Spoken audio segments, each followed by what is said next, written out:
এই আগামী নির্বাচনে জনগণ কোনো ভরসা পাইছে?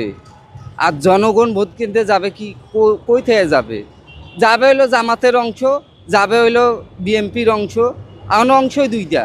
এর মধ্যে নাই কোনো জাতীয়বাদী, নাই কোনো আওয়ামী লীগ, নাই কোনো দল। দলই এখন এরা দুইজন, হইলো রাজাকার আর হইলো একজন হইলো মুক্তিযোদ্ধার ছেলে। এরা দুইজন থাকাতে এখন বর্তমান বিরোধীতে দরকার, বিরোধীতে তো দল লাগবে। এরা যে আওয়ামী লীগে নির্বাচন দিবে না কেন? কেন নির্বাচনে যদি আওয়ামী লীগ এখনও ভোট কেন্দ্রে যদি যায়, যদি বিদেশের মাটির থেকে যদি এমপি খাড়া করে দেয়, কমপক্ষে 250 সিট পাবে আওয়ামী লীগ।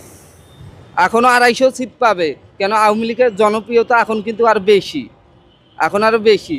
তাই উচিত এই সরকারের, যে তারেক রহমানেরও উচিত যে আওয়ামী লীগ নিয়ে